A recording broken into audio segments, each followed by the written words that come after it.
Film berjudul Chef yang dirilis tahun 2014 ini asli inspiratif parah, gokil, dan dijamin bakal bikin lo mikir ulang tentang hidup.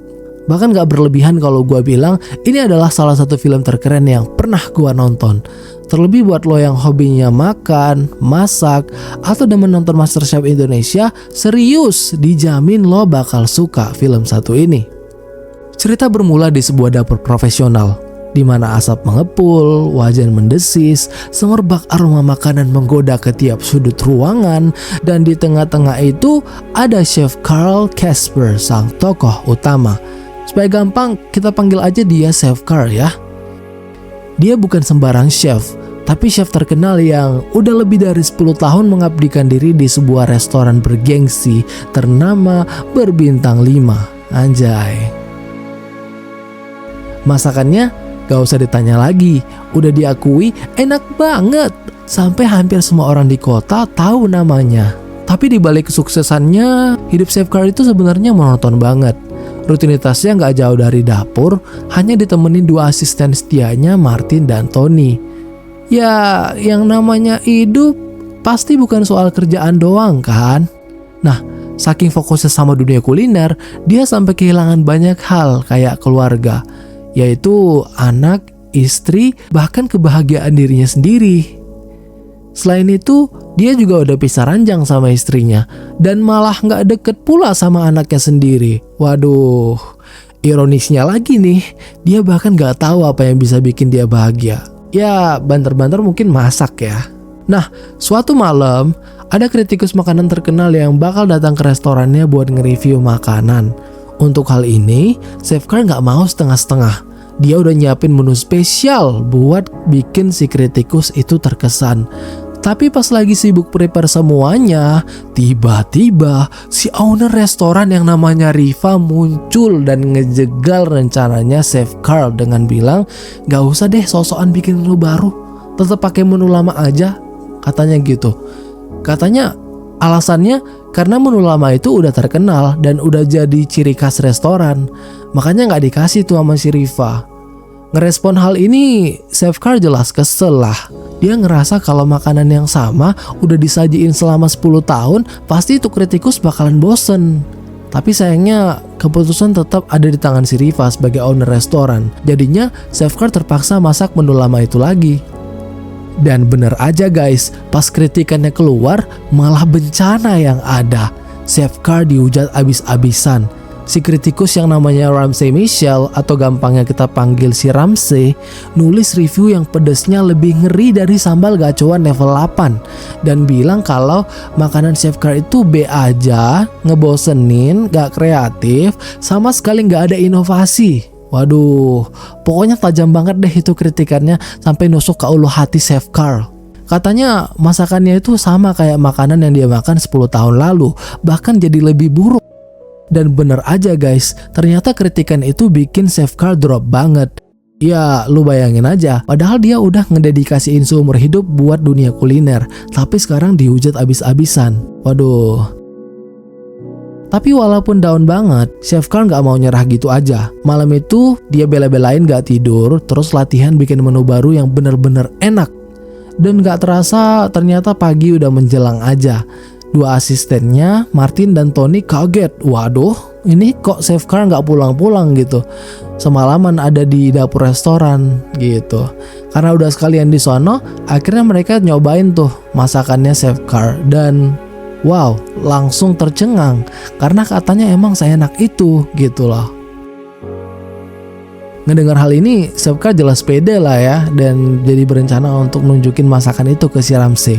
Di saat yang sama, kedua asisten itu juga nyinggung soal kritikan si Ramsey yang udah viral di Twitter. Tapi Chef Carl yang gaptek abis gak ngerti apa-apa soal Twitter. Jadi dia cuek aja. Begitu nyampe rumah, akhirnya dia nyari tahu dan minta anaknya buat bikinin akun Twitter sambil ngajarin dia cara makainya. Ternyata begitu buka Twitter, boom, komentar negatif bertebaran di mana-mana. Chef Carl dihujat abis-abisan. Karena gengsi dan gak terima dihujat kayak gitu, dia langsung nantang Ramsey buat datang lagi ke restorannya. Dia janji bakal masakin menu terbaiknya. Dan karena Safeguard ini gaptek, dia mikirnya ngirim pesan pribadi ke si Ramsey. Tapi ternyata dia ngirim pesan ke publik dan nge-tag si Ramsey. Alhasil tantangan itu bisa dilihat oleh publik. Dan bener aja guys, tantangan itu jadi trending topik, orang-orang penasaran, dan restoran pun full book malam itu juga. Untuk tantangan ini, Safeguard udah siap masak dengan menu baru yang udah dia latih semalaman. Tapi tiba-tiba lagi dan lagi Riva muncul lagi dan bilang gak ada yang berubah, masih pakai menu lama. Waduh. Ngedenger ini, dengkul Safeguard bener-bener lemes guys. Safeguard jelas kaget, kesal, dan frustasi banget. Sampai akhirnya gak tahan lagi dan dia mutusin buat resign dari restoran itu sambil ngajak Martin dan Tony buat ikut cabut. Tapi sayangnya mereka berdua nih milih untuk tetap stay di restoran. Sementara itu, Ramsey yang udah kadung datang ke restoran malah disuguhin menu lama lagi. Ngelihat hal ini, selain terkejut, dia ngerasa kocak gitu. Kok dia dikasih menu yang sama padahal udah bilang restoran itu nggak ada inovasi. Dia juga ngelihat ke dapur restoran, ini kok nggak ada Safeguard gitu. Karena jengkel, akhirnya dia nge-tweet lagi tuh di Twitter. Katanya, Safeguard Casper takut tanding sama gue, dasar pengecut. Ngeri banget nih. Begitu nyampe rumah, pas Safeguard baca Twitter itu, amarahnya meledak. Dia langsung balik lagi ke restoran dan ngamuk ke si Ramsey di depan semua orang. Sontak orang-orang yang lagi makan langsung pada ngeluarin HP dong dan ngerekam kejadian itu. Dan bener aja guys, videonya viral parah, trending, dan nama baik Safeguard hancur lebur di dunia perkulineran. Jadi setelah Safeguard keluar dari restoran itu, nasibnya benar-benar hancur. Dia nggak dapet tawaran kerja sama sekali dari restoran manapun. Ya karena tadi kan reputasinya udah babak belur. Akhirnya dia ya mau nggak mau jadi pengangguran. Nah tiba-tiba ada agent yang nawarin dia buat jadi chef utama di acara TV Hell's Kitchen yang gimmick-gimmickan soal masak, kayak marah-marahan gitu di dapur. Soalnya waktu itu dia ngamuk-ngamuk di restoran dan itu memang yang dibutuhin di Hell's Kitchen. Tapi Safeguard yang ngerasa bahwa dia bukan chef yang gimmick-gimmickan tapi masak beneran, nolak hal itu. Katanya bukan itu yang dia mau. Dia mau kerja di restoran beneran. Gak cuma itu, mantan istrinya si Ines juga sempat nawarin ide buat buka food truck. Tapi Safeguard masih keras kepala guys. Dia cuma mau kerja di restoran. Titik.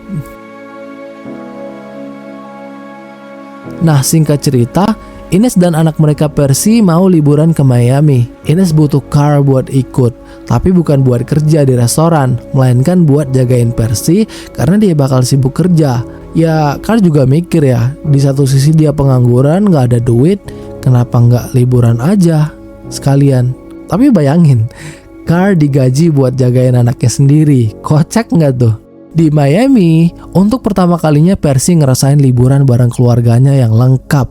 Di situ dia baru pertama kali lihat sisi lain dari ayahnya, kayak jogetan absurd Car yang kocak banget. Lama-lama Car kepikiran juga, kenapa ya gue gak terima aja tawaran Ines buat buka food truck. Apalagi ini semua kan bakal dimodalin sama Ines.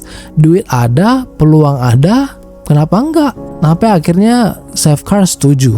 Tapi fast food trucknya dateng, waduh parah banget kondisinya guys. Mobil bekas, kotor, dan benar-benar gak layak buat jualan deh. Tapi kayak yang sebelumnya, Safeguard gak menyerah. Bareng Percy, mereka berdua ngebersihin dan ngeberesin food truck itu dari nol.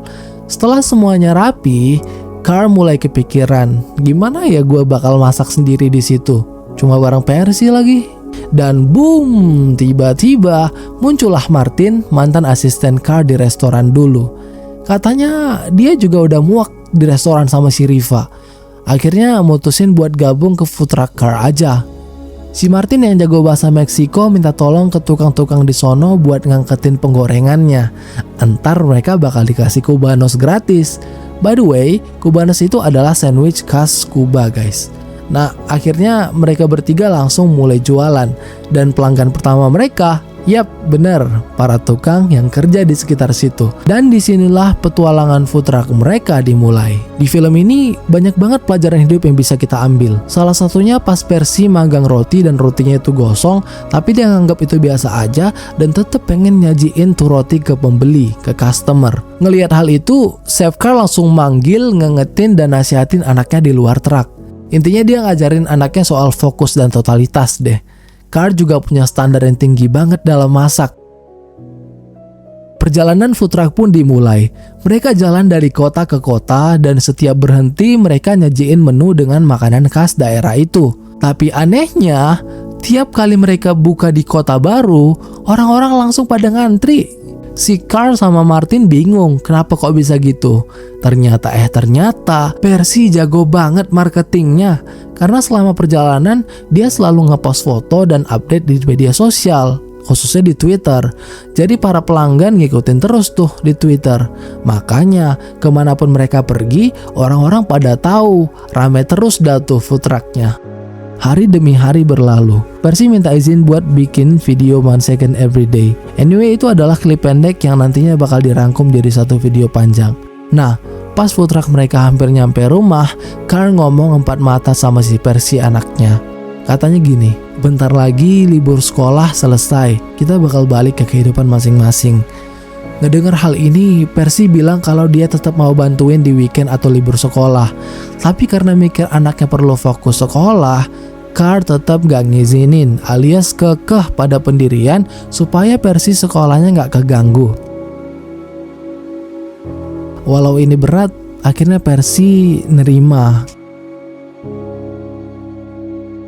Liburan berakhir, akhirnya Casper ngantar Percy balik ke rumah sama Ines, ibunya. Pas nyampe rumah, Carl mulai ngerasa kesepian lagi nih. Tapi tiba-tiba Percy ngirimin video 1 second every day ke emailnya Carl. Pas nonton, Carl langsung mewek guys. Dia langsung terharu.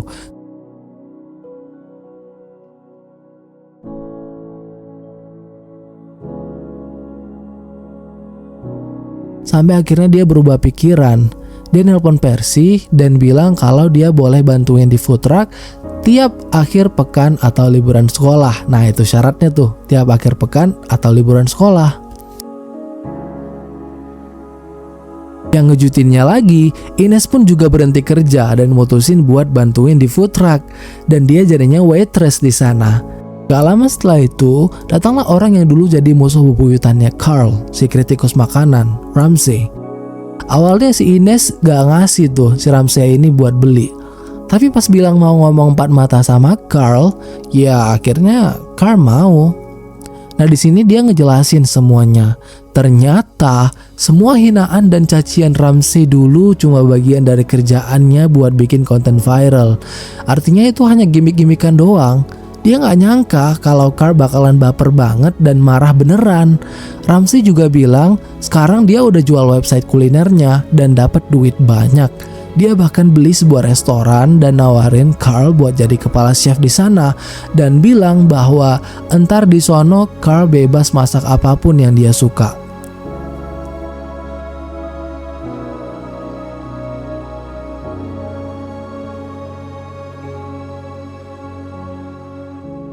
Dan film ini pun ditutup dengan ending yang manis. Carl dan Ines akhirnya rujuk dan menikah lagi. Mereka bertiga, Carl, Ines, dan Percy akhirnya bisa hidup bahagia bersama lagi. Benar-benar perjalanan yang penuh perjuangan dan makna ya guys.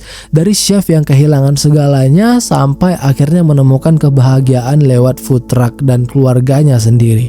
Salut buat Chef Carl.